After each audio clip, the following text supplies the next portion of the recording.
This video is sponsored by CuriosityStream. Get access to my streaming video service Nebula when you sign up for CuriosityStream using the link in the description, and stay tuned to learn more. North America is generally not known for its metro systems. They're often not that big, not in very good shape, and a lot of times both, or also just called subways. But despite this, there are some truly epic metros, with stunning designs and incredible scale, and one of those is the Washington Metro in Washington, D.C. While crashes, operational issues, and the double whammy of COVID and major rolling stock problems have seriously hurt ridership, which was around 750,000 a day in the late 2010s, I still think the capital's metro system has a bright future. Not only does the system benefit from being in one of the fastest growing regions in the United States, but it also has good intercity rail links to a number of other cities with comparatively good transit, unlike a lot of other North American cities. At the same time, Metro is both a young system, opening less than 50 years ago, and one with very impressive infrastructure, with over 200 kilometers of track, nearly 100 fully accessible stations, as well as 3 city center tunnels. In the future, with reformed operations and fixes to some of the system's issues, it could probably move several million people per day with its current tunnels and stations. Washington, D.C. has super interesting political and physical geography. The city region lies across 2 states, Maryland and Virginia, as well as the District of Columbia itself, which is covered really well in this half-as-interesting video. D.C. itself is located at the confluence of the Potomac and Anacostia rivers, around 300 kilometers or 200 miles southwest of New York City, and roughly 50 kilometers or 30 miles west of Chesapeake Bay. Within the central city are all kinds of famous political sites, like the Capitol and the White House. You've also got the National Mall, the Supreme Court, the Smithsonian, and far, far more. There are also major sites which are not right in the city center, reinforcing DC's status as one of the most polycentric cities in North America. Arlington and Alexandria in Virginia are major nodes with massive transit-oriented development, and the same is true of Silver Spring and Bethesda in Maryland. There's also the famous Pentagon, and further out along a freeway interchange is the famous Tyson's Corner, an edge city you'll probably be familiar with if you've ever spent much time studying urban geography. Getting people into and around the US Capitol are a number of major transportation hubs, including Washington Union Station, the southern end of the Amtrak Northeast Corridor that features electrified intercity rail service to Baltimore, Philadelphia, New York, and Boston. Union Station also has tunnels under it that could someday enable a modern long-distance through-running regional rail system. Connecting Washington to cities further afield are its 2 major airports, Ronald Reagan Washington National Airport just across the Potomac from central Washington, and Dulles, which is about 37 kilometers or 22 miles west of the city center. Reagan mainly serves shorter-haul flights, while long-haul and international flights go to Dulles. Diving underground into Metro, one of the most iconic parts of the system is the grand, brutalist architecture of the stations, which makes them some of my favorite in the world, and no doubt influenced by systems like the Montreal Metro, which opened about a decade earlier. These are enhanced by the intricate lighting design of center track uplighters as well as unique lights at the platform edges which blink as a train is approaching. These were actually originally also included in the Taipei Metro. The signage and wayfinding on the system are quite bold and were designed by Massimo Vignelli, who is also famous for his significant work done for the New York City subway. The technology of the system was also incredibly modern at the time it opened, with an ATC signaling system enabling automatic train operation, a monitored form of automated driving, although it was unfortunately disabled in the 2000s after a crash which turned out to be unrelated. This has hurt system performance, think speed, frequency, and smoothness, ever since. The trains the system is built for are part of why I say the system has such good bones. The network supports trains up to 8 cars long, and each roughly 3 by 23 meters, about as large a subway car as you can get. The total floor area of the trains is basically identical to those used on the Elizabeth line, and a full 8-car train is nearly 200 meters long, with 3 doors per car just as with the line in London. As you'd probably expect, the trains run on standard gauge tracks and get power from a 750-volt DC third rail.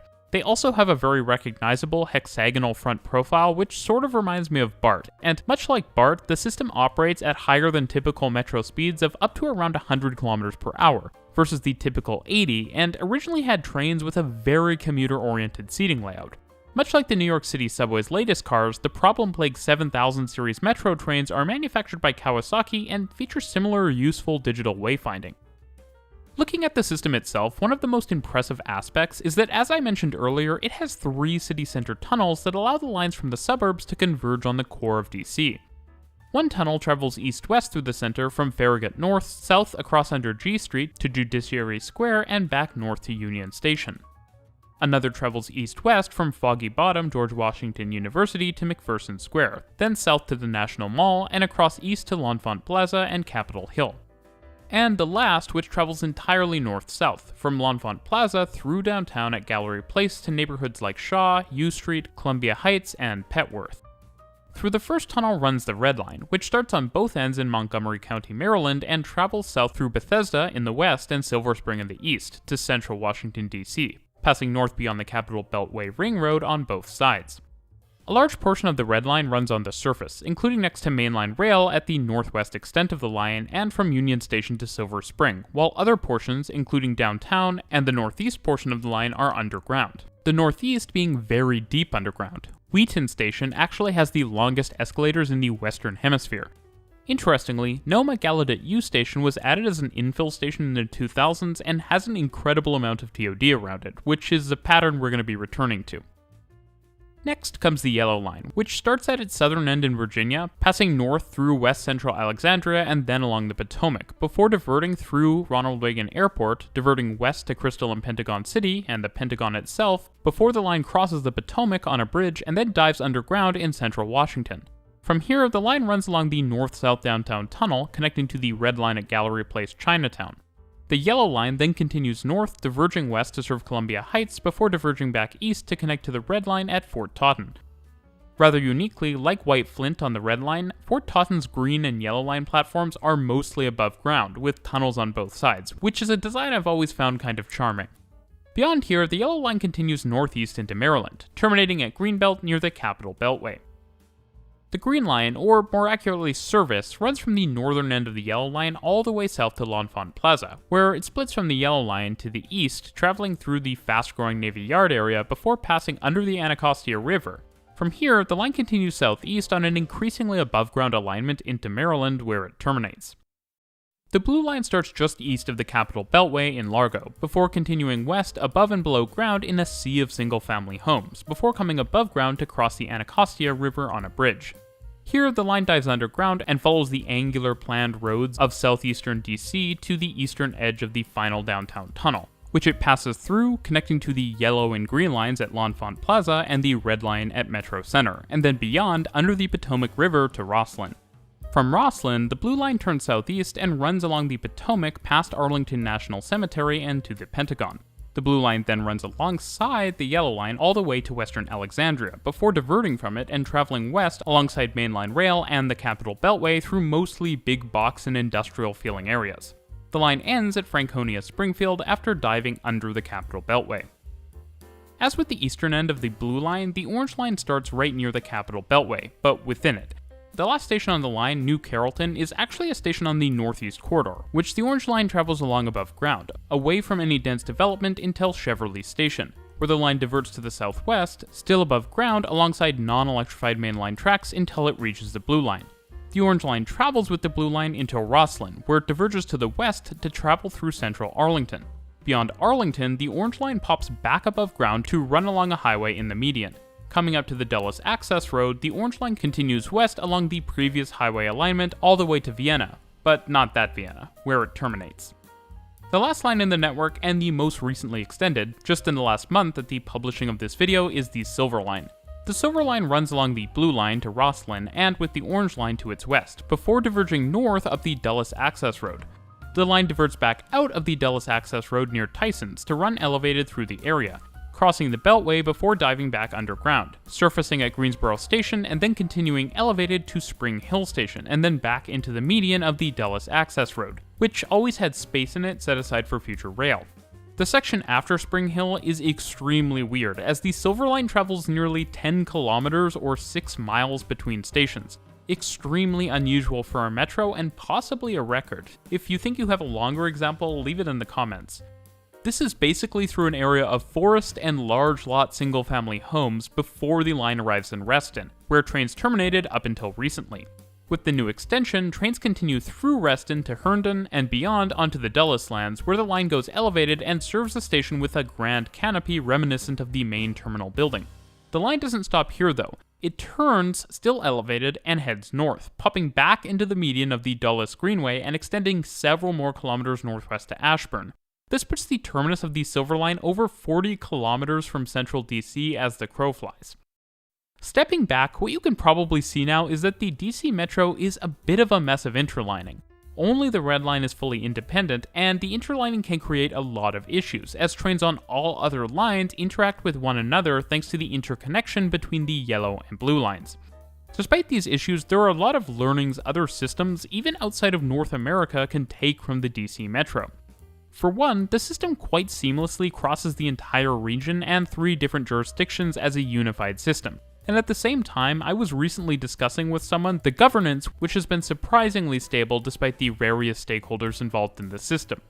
I mentioned DC's polycentric nature earlier in the video, and for a North American metro system, DC Metro really is very well connected outside of the core of the city, thanks to connections between the red, green, and yellow lines at Fort Totten and the interlining of the yellow and blue lines. The 3 city center alignments crossing at 3 distinct points, a triangle transfer, also helps spread transfer volume and coverage of the core of the urban area. That all being said, the many services operated on the network mean that despite the dense and well-connected central area, the system still has 10 distinct termini, which generally spread out in every direction, providing very good coverage. The system's service is also not all that bad given its extent, with most lines running every 10 minutes or better most of the time, meaning frequencies in the interline sections of the network are quite a bit better if trains are properly spaced out. All of this service, long trains and trackage, does mean that Metro has an almost shocking amount of different yards, with large yards near most of the termini. And while the Washington Metro was never constructed all that affordably, including the shockingly expensive Silver Line that cost as much by itself as some small metro network, it certainly should be noted that the network does not feel excessively tunneled, with substantial portions of it operating on elevated guideways and at grade in other right-of-ways in suburban areas. Now, if you're familiar with population and economic geography in the US, you'll know that the Washington, D.C. region has been booming for years. It's now larger than Philly and Atlanta, and along with that growth comes growth in the metro system, the Silver Line extension just being part of that. Washington, D.C. is covered in transit-oriented mixed-use communities, and one such community, Potomac Yard, which will play host to part of Amazon's HQ2 campus, is getting a new station to service it, built alongside the original blue and yellow line rail alignment. A much larger project, which is under construction and will only serve to increase the polycentrism of the DC region, is the Maryland Purple Line, which is, as it sounds, in Maryland, and will connect 4 different metro branches, running east from Bethesda on the western leg of the Red Line to Silver Spring on the eastern leg, and then south and east to College Park, University of Maryland on the green and yellow lines, and then further south to terminate at New Carrollton on the orange line. This project has had a lot of major issues, but should be really useful once it's eventually done. That being said, as with many other projects, I think the use of light rail, even a moderately fast and low floor one, is a bit questionable, as high speeds and frequencies will be critical to the success of this line. Further off in the future, Metro is also looking at how to build more capacity through the city center, and especially across the Potomac from Rosslyn, since the triple interlining of the blue, orange, and silver lines limits their frequency and demand is high. A lot of different options, including a very odd looping alignment for the blue line, have been considered, though I'm quite skeptical that any of them is really the optimal use of a new tunnel, and they all seem designed to cost as much as possible while not maximizing the service and use of the existing network. An idea I sort of like is building a new station where the orange line merges with the silver and blue lines in the east, and then creating a new separate corridor west that would separate the current orange line branch and the western parts of the orange and silver lines from the blue line, through the downtown hitting some preferred nodes. I prefer this line to Metro's proposals because it allows the existing orange line branch to the east to receive more service, useful for the large amount of development starting to happen there, instead of the really odd proposed ideas including constructing another entirely new suburban alignment which would only lead to a bigger differential in core versus suburban service. It would also mean a faster cross-city trip for the orange and silver lines, and better overall connectivity and probably lower costs.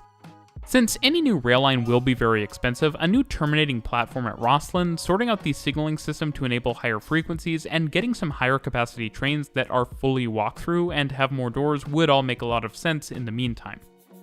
I mentioned before, but these stations on Metro are architecturally impressive. Metro Center in particular is a masterpiece, and that's also true of a lot of the suburban stations, many of which are above ground. But unfortunately, this is where the system really stumbles. Stations like Largo Town Center, College Park, Huntington, Franconia, Springfield, Vienna, Ashburn, and even Wheaton, with a decent amount of development surrounding it, have parkades. Parkades are not a ridership strategy for mass transit, because at most, one parkade, if fully used, will fill 2 or 3 trains. Metro has even built parkades on the most recent extension of the Silver Line, but it really should be implementing frequent, i.e. every 10 minutes or better, all day, i.e. 5 a.m. to 1 a.m. region-wide bus service, which just does not currently exist. Some limited parking to allow truly rural residents with no access to buses to get to the system is fine. Giant parkades are not fine. What's even worse, though, is that stations like Greenbelt and Branch Avenue use up the most valuable land directly adjacent to them with giant surface parking lots, and they have bus facilities that make very little sense. Instead of having nice integrated terminals like in a city such as Toronto, these stations have sprawling bus loops with little protection from the hot or cold, and very long walks as a feature of them. Land such as this should be redeveloped into something more useful as soon as possible. Oddly, at the same time, many suburban stations also feel very architecturally indulgent, with large dramatic canopies that don't cover half the platform, whereas a less exorbitant and more reasonable design could have provided shade and cover from the rain for the whole platform. What I will say is that a trip around Metro shows you the strong case for regional rail in the DC region.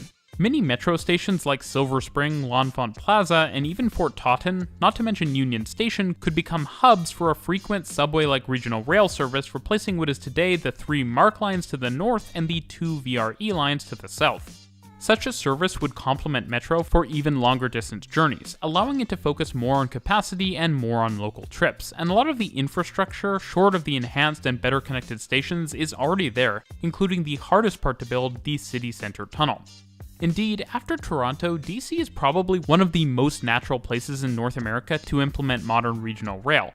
Unfortunately though, things are trending in the opposite direction, with crazy moves such as MARC getting rid of their electric locomotive used on the Penn Line that shares tracks with the Northeast Corridor to instead use diesels under wire.